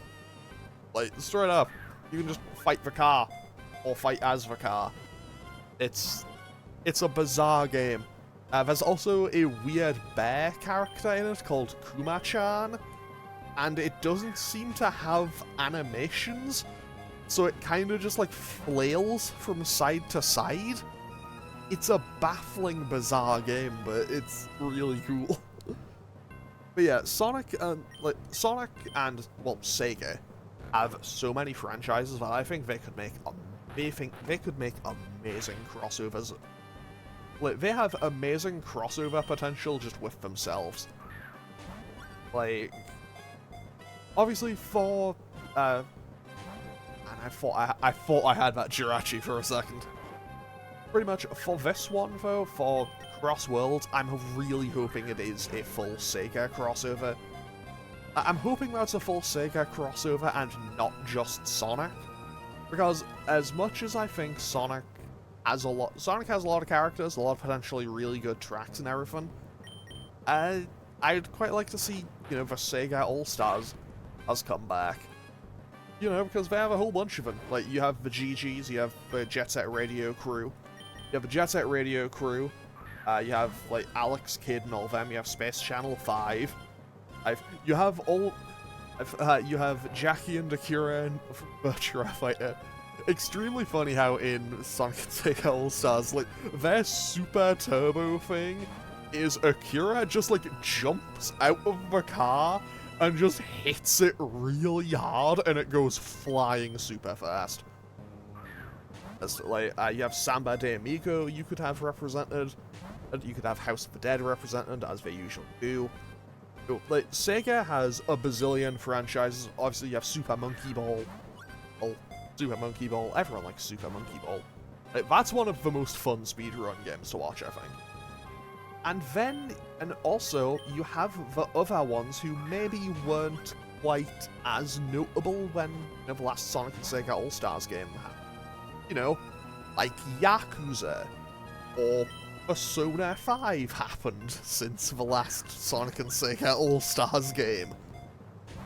And personally, I think Mementos could be a really sick racetrack. Like, straight up, okay, okay, if I could make, like, custom Grand Prix tracks, Like, I had to pick 4 tracks from Sega games just to make one for a racing game. One set in Vicurian Mansion from House of the Dead 1. One set in the last track is Mementos from Persona 5. Or maybe it just goes around, like, a certain palace. Because some of those could also probably kind of go as a racetrack. Probably, maybe a Virtua Fighter one and a Samba de Amigo one. I don't know why I said Virtua Fighter. Wait, sorry, I just had the best, worst idea possible. They could make Seaman a playable character. They could make Seaman a playable character in that game, and it would be the most bafflingly bizarre thing possible, and therefore they should do it. Also, if it is a Sonic and Sega All-Stars racing thing and not just limited to Sonic the Hedgehog and friends, I hope they bring back Zobio and Zombico and Zobio? I don't remember what they're called, but they were in the first one, but I don't think they made it into Transformed. But they were the 2 zombies from House of the Dead EX, which is it's a weird House of the Dead spin-off. I think it's Japan exclusive, where you play as Zobio and Zombico, and you basically just... It's more akin to Point Blank than House of the Dead. It's still like it's still just a arcade light gun game, I think, but it's more a series of mini games, I think. And that's a really interesting one. Also, weird little detail, the Star, which is the second last boss in House of the Dead 4, is also in that game. I think he's like Zombico's, like, other romantic suitor against Zobio. I don't remember. But, like, yeah, bring them back, Sega. And also, while you're at it, just let me play that game, because again, pretty sure it only ever came out in Japan, and I'm pretty sure it never had a home version, because it was, and I'm fairly certain it was arcade only. I mean, realistically though, slight issue with that.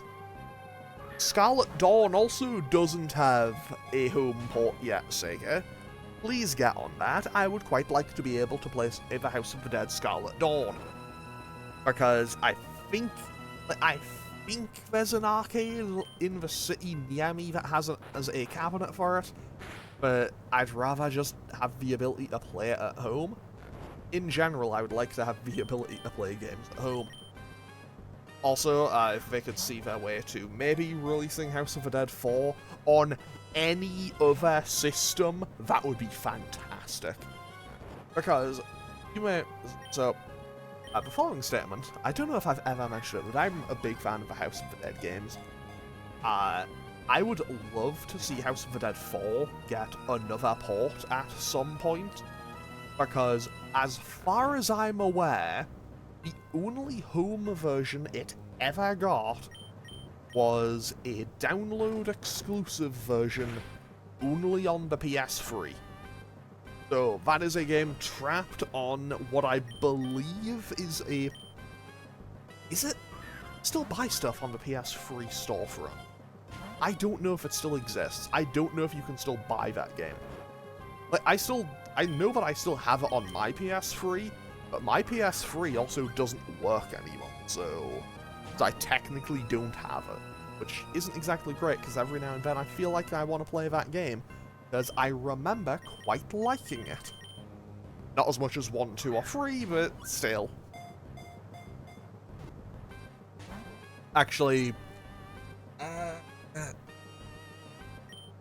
the following is me trying to internalize my thoughts, because I prefer House of the Dead 3 as a game over House of the Dead 4, but 3's bosses are so annoying. The bosses in House of the Dead 3 are impressively annoying sometimes. But I will no doubt have I will at some point have have a long, unhinged ramble about that series on Branch Talks About, because I really like those games, and I would quite like to be able to talk about them at length at some point. There's also just, I mean, at some point I also want to do Overkill. Overkill is very funny. Overkill is, like, House of the Dead Overkill is what happens when they go, yeah, we're doing, like, a super, like, grindhouse one, and they absolutely nail the assignment. It's pretty great. Also, baffling that that game originally came out as a Wii exclusive. Like, that is insane to me. That game originally was exclusive to the Wii, of all things. I mean, to be fair, I say that, but also at the same time, I'm pretty sure that Manhunt 2 came out on the Wii. Which is insane to me. Like, one, Manhunt 2 existed and came out, but still, like, a Wii version? 2? No. Come on, Jirachi. Come on, Jirachi. Please just work with me here, little buddy. Like, Jirachi, please just work with me. 2. 3. There we go. Thank you, Jirachi. Jirachi, the Wishmaker Pokemon. So, fun fact, I actually had Pokemon Channel when I was a kid, and I actually got Jirachi, and I ended up... So I had Jirachi, and I ended up not having Jirachi, and to this day I'm still a bit annoyed about it. It was... Wait, what did he say? What did he say? Captain Briny can be so maddeningly fickle. Do you want to return Lily Cove? Yes, yes I do. Because with that, we are now done with Lily Cove City, and all of our boat journeys from there. How many Ultra Balls now I use? I still have more than enough. That was like 50 turns. That was pretty bad. Who do I want to lead with of next things going forward?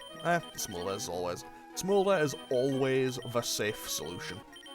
Okay, so now I need to head on over to Fortree City, because I have 3 legendary Pokemon left to find.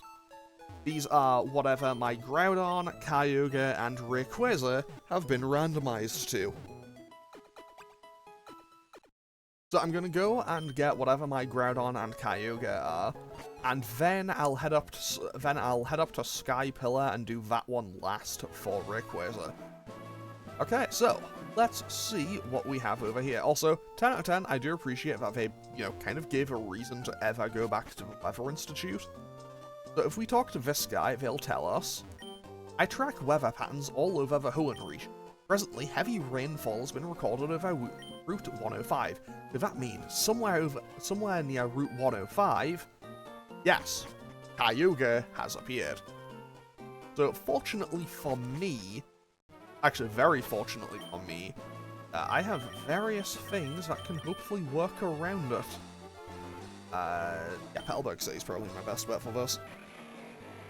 So off we go, we fly on over, and let's go investigate our Kyogre. Honestly, if it was just Kyogre, that would be pretty great, to be honest. I do quite like Kyogre. But also, at the same time, if I added it to the team, it would take 2 slots, so maybe not. Oh, also, I bought a whole bunch of Super Repels while I was looking for Rayquaza. The Latias that became a Rayquaza. Okay, let's just wait this out. Dodge it. I want to dodge this hiker real quick. So I'll know when I find it, because there'll just be a place to dive. I don't have dive, do I? I have Swan, it appears here. Do I have dive on any of my Pokemon? I don't think I do, so I'm actually going to quickly go back. Wait, I can just teach it to Sharpedo, never mind. Never mind, I can just teach it to Sharpedo, we're okay.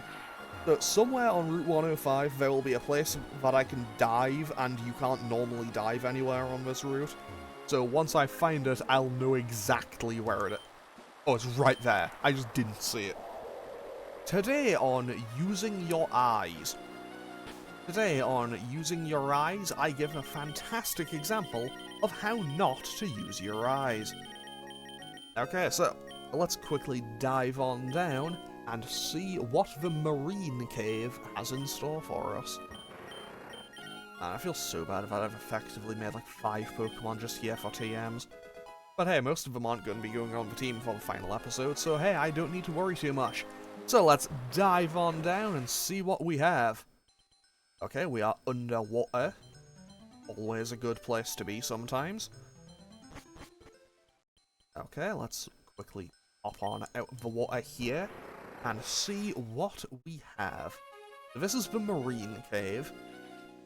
And we go in, all smoky, and in here we should find Kyogre and whatever it's been randomized to. Okay, away we go. So Kyogre is... Now what are the odds of that? What are the odds on that? Like Kyogre was a Groudon. Well, that came out of left field. Okay, so we intimidate it. That's good. Always good to get an intimidate out. Let's go for Dragon Breath and try to get a para on it. Oh, okay, that was a crit. Yes. Okay, that's great. That's huge, and we get the para. Okay, so what moves will this thing have? I think it'll have Fissure. It'll either have Fissure or Earthquake. I probably don't need to worry too much about those because I'm currently Flying type. And if it's Fissure, Snowmad, and Domingo... Okay, it is Fissure. So Snowmad and Domingo shouldn't need to worry about it because they're level 71 and 72. So I think I'm in the clear to catch this now. What else would a Groudon have? Rest, maybe? It has Fire Blast, okay. That's not grow. Jeez, that's a lot of damage. I should be able to take another one. It's times like this where I kind of wish that I had Drizzle on any Pokemon, but I don't. It has Rest. Okay, this is gonna be annoying. So, Rest makes every Pokemon more annoying to catch. Like, straight up, Rest is the most annoying move to catch a static legendary Pokemon. Raw makes things just annoying. Rest makes things tedious. I mean, to be fair, Entei and Raikou in Heart Gold Soul Silver having Raw is one of the worst game design choices I can think of. Like, okay, I don't think it's a bad game design choice. It makes sense why those Pokemon would learn those, but it makes sense why those Pokemon would learn that move. But also, the fact that you find them at the level where they would have it is absolutely infuriating and effectively makes having Mean Look a little bit pointless. Okay, there's a Fire Blast. That's gonna hurt. That did a bit less, but if it burns, I don't want to speak that into existence. Let's go out to Amingo. Amingo should be able to take whatever this thing could throw at me, I think. Okay, just... It has a little rest. Can I hit this thing? I probably shouldn't risk it. Like, Groudon has pretty good defenses, but I don't want to surf it even in the sun. Like, I don't think I'd one-shot it, but I don't really want to risk it. If that makes sense. So I'm just going to kind of be stuck here throwing Pokeballs. But anyway, I have 2 notes left for things I know, for my notes from the Game Awards. That was almost great. And what my favorite announcement from the entire night was, I think it was the second last thing, and it was, and, you know, they had, like, the guy with, you know, the giant Taiko drum come out, and, like, I'd heard nothing about it, like, I hadn't seen any leaks or anything going in, but just the simple joy that seeing, like the kind of style for it, and then just hearing The Sun Rises, and then just Okami sequel, just chef's kiss fantastic. Like, I'm gonna be honest, I have never finished Okami. I own the game on both the not on the GameCube, on the Wii and on the PS2. I have never finished that game. Like, I own both versions, but I've never actually played it. I say both versions like it isn't on absolutely everything. Like, I say that like they haven't ported it to absolutely everything over the last decade and a half. But like, genuinely phenomenal from the bit that I did play. And I'm just really happy to be able to see Amaterasu getting another game. I know that Okami Den was a thing, but I don't know all that much about it, so yeah. Also, I am just gonna hit this Groudon with Flash until it just can't do stuff. I'm just gonna keep hitting it with Flash to lower its accuracy, and then hopefully I can just bring in Smolder, and who knows, maybe it'll run out of rests, so I can just make it... Wait! It's gonna run out of PP very quickly, isn't it? It's gonna run out of PP super fast. Although... Never mind. Never mind. Okay, I think that should probably be enough. It's on, like, -4. It's on -4, so it's probably not really gonna get a hit in on me anymore. I'm gonna risk a Razor Leaf. I shouldn't be saying I'm gonna risk a Razor Leaf attacking a Groudon. But, if that had critted, it would have one-shot that Groudon, so you know what? No more risking things with Razor Leaves, thank you very much. Also, Groudon, please just stay in the ball. Groudon, you're one of my favorite legendary Pokemon. Just telling you this now, Groudon, you are the first legendary I ever trained to level 100. You are one of my favorite legendary Pokemon. I chose Pokemon Ruby over Pokemon Sapphire when I was a kid for a reason. Come on, Groudon, you know it's me. Unfortunately, trying to talk to the Groudon like it's my old friend is not working. Yeah, and then my last note, my final note that I had on the Game Awards. 2, 3. It knew it was me. Thanks, Groudon. See, that's why Groudon's the best. Love Groudon. Old, reliable. Now let's get on out of here, and also let's not tell Kyogre that I just told Groudon that it was my favorite. Okay, so let's leave.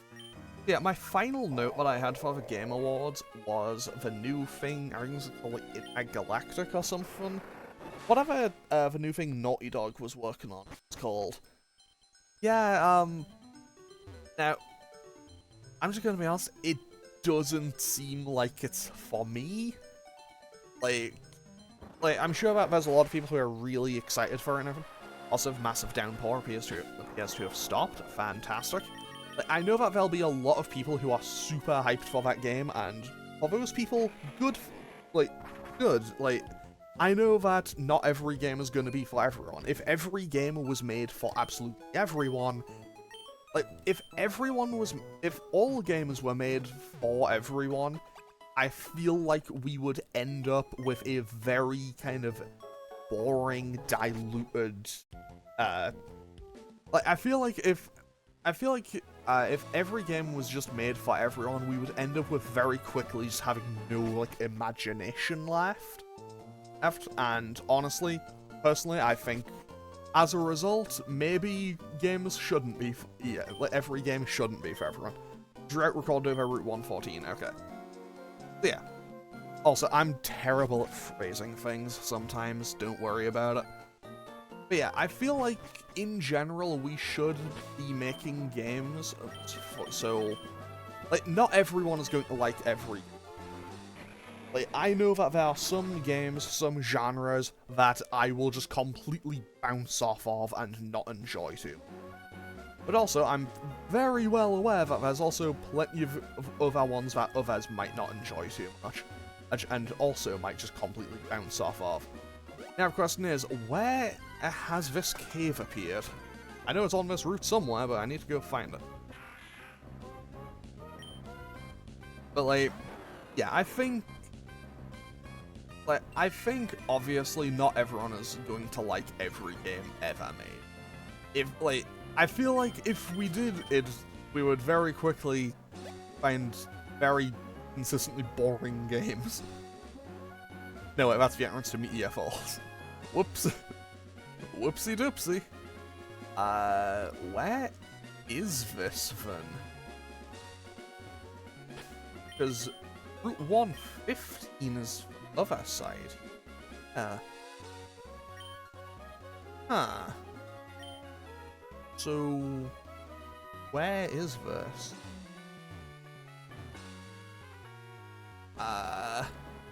It must be on the other side? No? Is it? Do I need to use waterfall to get up there? Like, has it appeared, like, over here?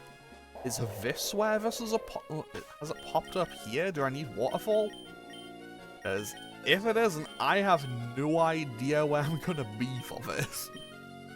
On the plus side, I do still have Flash. Actually, maybe I should just do that. Maybe I should keep Flash and... yeah, I'll lead with a Mingo and use Flash.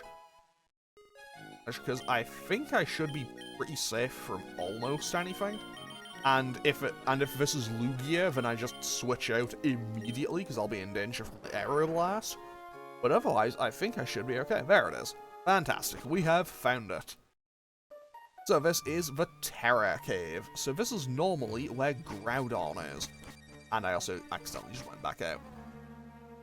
So what is my Groudon going to be?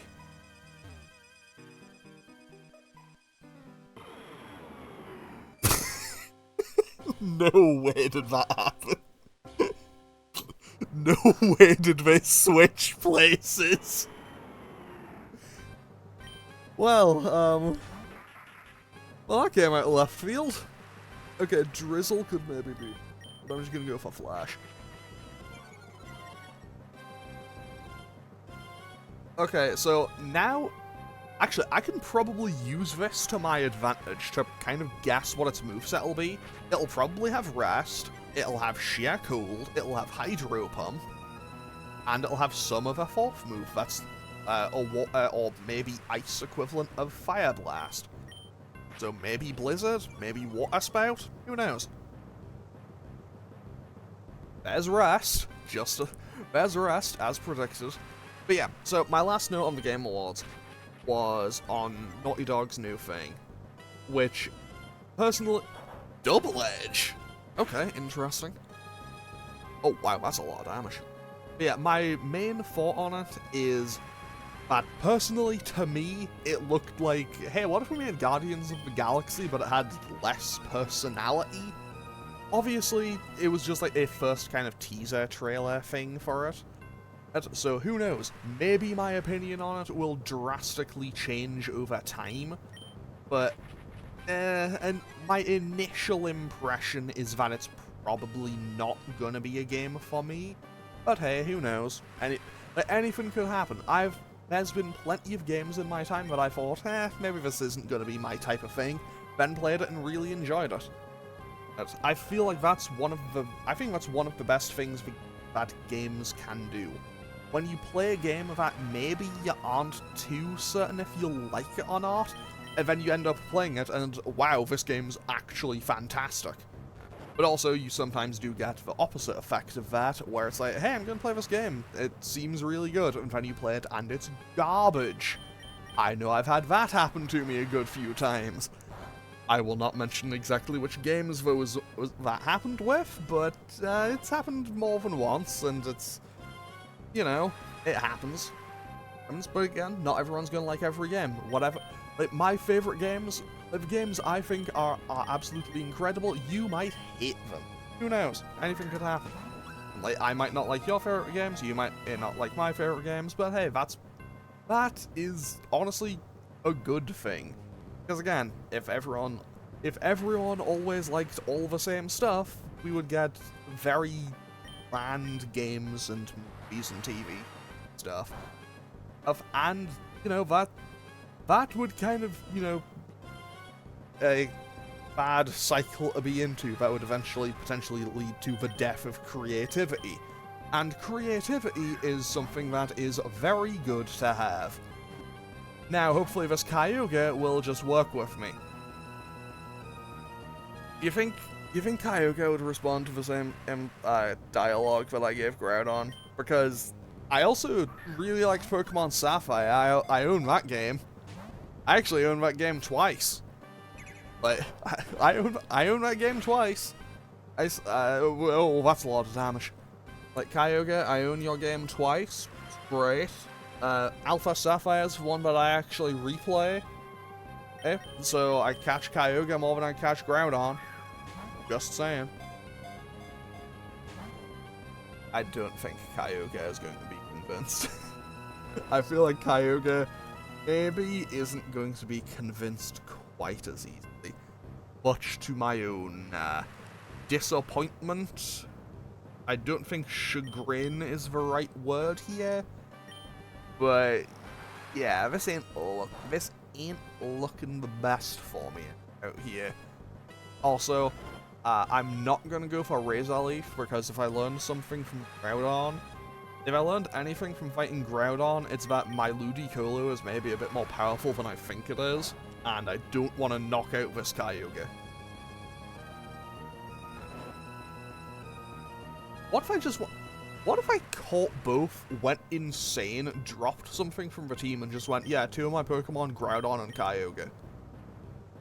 I mean, I could. I shouldn't, but I could. I'm not going to, but I could. Anyway, first things first, I need to catch this Kyogre. But I also don't have a means of, you know, getting a status ailment on. Would the Dive Ball have worked on Groudon? Because it's a Pokemon on the ocean floor, right?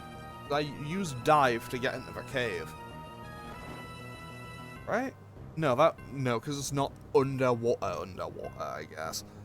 So I suppose the Dive Ball wouldn't have worked. Okay. Yeah, and I can't paralyze this thing, so I'm in a little bit of a quandary about how I'm gonna catch this thing. I mean, obviously I'm going to catch it the way I catch every Pokemon, by throwing Pokeballs until it stays in, but still. Okay, come on, Kyogre. You're also one of my favorite legendary Pokemon. Like, Kyogre is another one of my favorite legendary Pokemon. I kind of go back and forth on Groudon and Kyogre as my favorite Hoenn legendary. Sorry, Rayquaza, but, like, Rayquaza's third. It's third. It's always good. What? Nope. Just didn't even check. It took personal offense, okay. I mean, if I get you know what? It worked with Groudon and I had a fair bit left. I'm risking the Razor Leaf.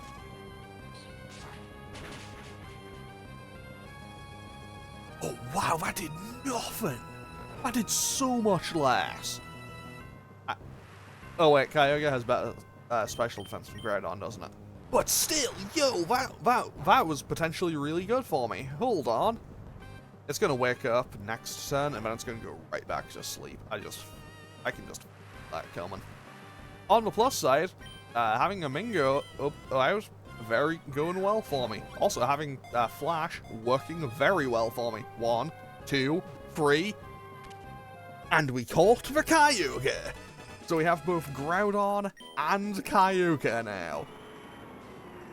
Hoenn mythology is the creator of the sea. After long years of feuding with Groudon, it took to sleep at the bottom of the sea.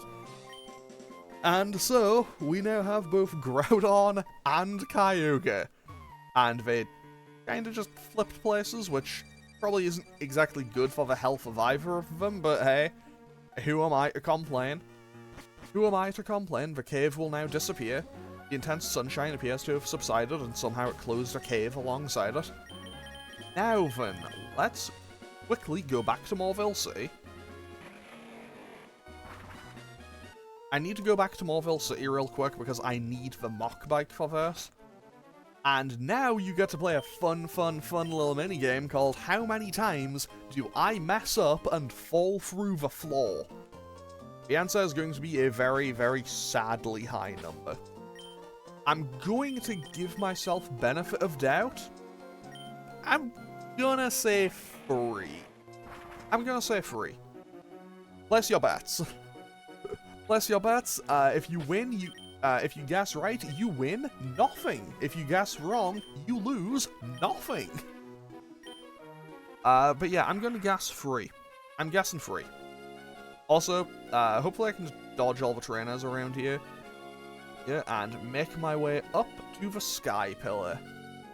Fantastic. Made it with no encounters, and no trainer battles. So we have now made it to the sky pillar. And then I can just, I guess, celebratory cycle into the wall a few times. Okay, so that is floor number 2. And now I need to go along the bottom here. And up. Fantastic.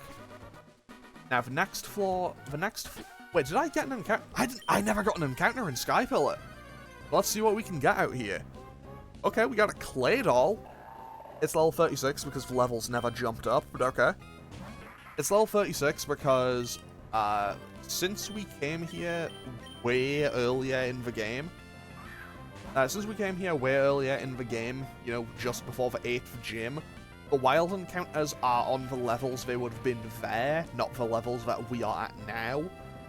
Or where they would be if we'd come in the end, like in the post game of Ruby and Sapphire when you originally go and get Rayquaza. Although I should also just make a quick little note. Go on top of that. Nope. Play doll, please work with me here. You know what? I'm just gonna switch to Sharpedo and go for Crunch. Because I don't really know what this thing can do to stop me. But hopefully it's nothing too bad. Wait, does this... Oh no. Oh no. I just had an awful reputation. What if this thing clicks self-destruct? What if this thing blows itself up? If this thing blows itself up, I'm in danger. Okay, let's go for Crunch. A little bit of damage. And hopefully we don't kill. We don't kill. And it kills Sharpedo. Fantastic. Disclaimer. This is sarcasm. This is massive sarcasm. Okay, so that's bad. That's about as bad as it could have possibly been, actually. Yeah, that was the worst possible result that could have ended up from that. Because Amingo and Smolder and Snowmad, they all would have just absolutely eaten that explosion. Okay, I needed to just hold forward and I was safe. And I didn't. So let's go for that again. And now I need to go along here and just drop down. Okay, so that was... actually, I think I'm at the top now. Yeah, this is the final floor. This is the final floor before we reach the summit of the Sky Pillar. Okay, so here we are. Now, I know what this thing is. Oh, it is like primed and ready to go. Okay. Okay, so I know what this thing is from when we saw it way earlier back in Sutopolis. I am not looking forward to this, but let's go. That is a Mewtwo. Which is, scary, to say the least. Because, it's a Mewtwo at level 70, and it will have Psychic. Oh, no! It has Psych Up? If it has Psych Up, that means it can... Wait, I didn't go... Did I not heal? Oh... No, I don't think... I mustn't have gone back. Okay, it has Future Sight. It has Future Sight, Psych Up, probably has Psychic, and Mist. I think Mist means I can't reduce stats anymore, either. right? Yep, protected by mist. Okay. We take the future sight hit. Oh, apparently we don't. Okay. And let's go for Surf. Psych Up means it mimics our stat changes. I don't know if that does anything because we don't have any. Like, I don't know if that effectively means it's just back to neutral. But if it is, that's very scary because honestly, I don't want to be taking a Psychic from 2. If it comes down to it, like, if it really comes down to it, I will run. Like, if I absolutely see the need to, I will run or knock this thing out. I don't want to if I can avoid it, but if it absolutely comes down to it, life or death, I will either knock this thing out or just run for it. Okay, it's only going for Future Sight. The mist wears off, and we take the Future Sight hit. How much does this hit for? This hits for 49. How much does a Psychic hit for? Too much, and a special defense drop. Okay. 217, 1 for... Oh, this is gonna hurt. This is gonna really hurt. Please don't go for Psychic again. Okay, how much does this hit Walrein for? No.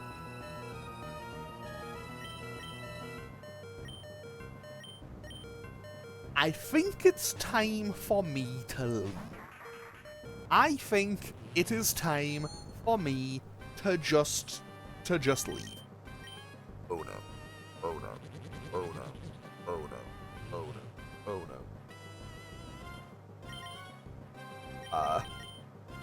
Okay, Magnemite, I have a second one of you, buddy, so congratulations. I'm really sorry you get to get blasted into pieces to save someone else. I am really sorry about this. It survived? Okay, Magnemite, I need you to be the biggest hero of all. Magnemite, I need you to be the biggest hero of all and get this paralysis. Okay, we got the para. We got the para. Ultra Ball. Come on, stand. 1. Nope. Okay, so, I'm gonna be honest. All of these legendaries have had a catch rate of, like, 3. I think Groudon and Kyogre, I want to say they have, like, a slightly higher one. Like, I want to say their ones are just a tiny little bit higher.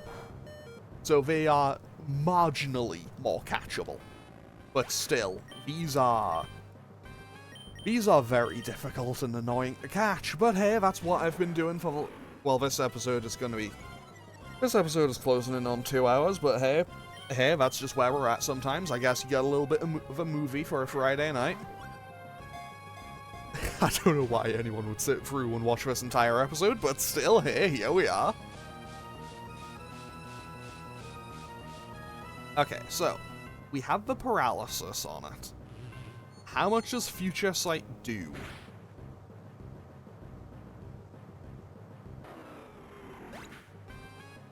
Oh! Well, I'm leaving. Okay. Well,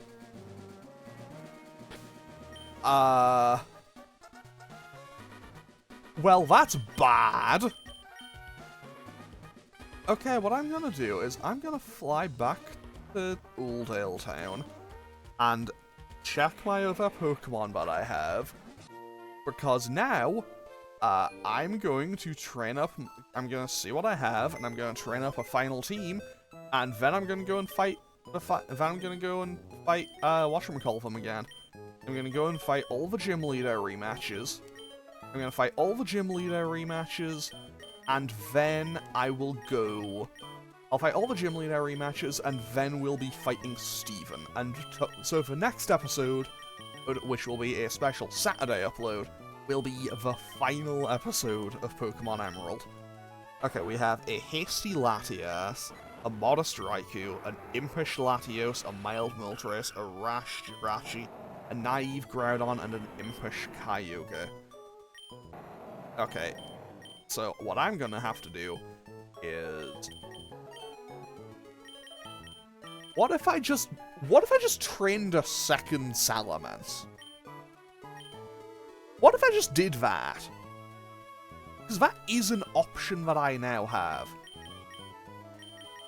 I'll think about it. Anyway, so I'm going to save and end off today's episode here. Next time we will have the finale of this playthrough of Pokemon Emerald.